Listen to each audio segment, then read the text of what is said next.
No, Kacka je jednoducho úžasná, viac slov sa povedať nedá. Ešte. Ja neviem, čo mám povedať. Ešte.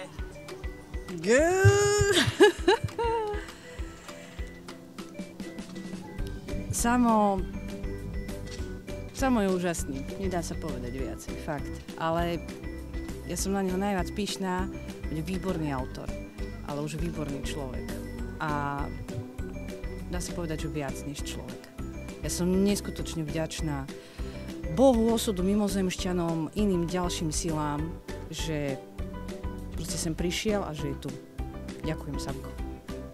Pekný, múdry, milý.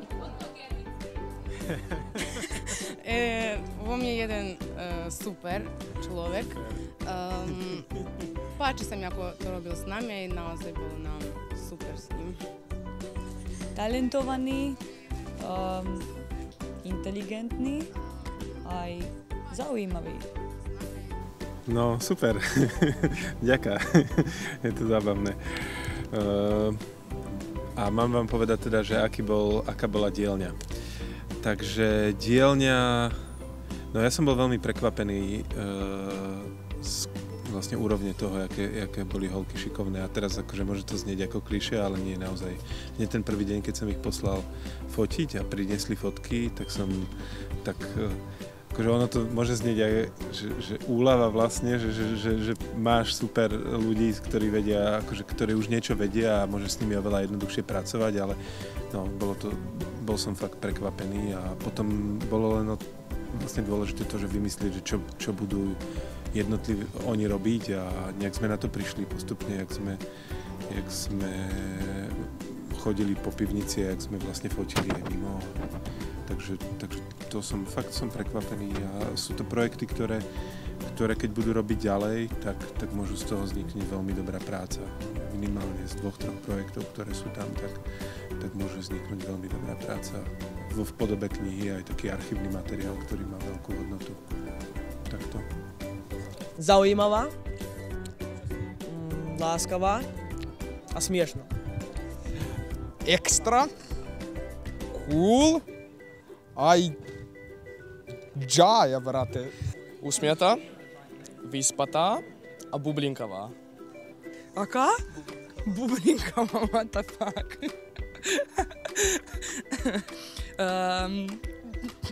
Neviem. Vyspatá som, aj oni sú vyspatí. Veľmi dobrá lektorka a výborná. Pekná, múdra. Aj vždy nás smáta. Dobrá, aj veselá. No teraz mám asi ja niečo povedať o svojej dielni. Tak ja poviem o svojej dielni, že som veľmi rada, že som tu mohla byť, pretože sa mi s týmito deťmi pracovala veľmi dobre. Veľa som sa naučila ja od nich a dúfam, že niečo aj oni odo mňa. A dúfam, že som tu nebola posledný krát. Ema je milá, priateľská a výborná režisérka. Milá, občas výbušná. Je milá a má veľkú trpezlivosť na nás. Veľkú záživosť. Je milá a priateľská. Kamarátska.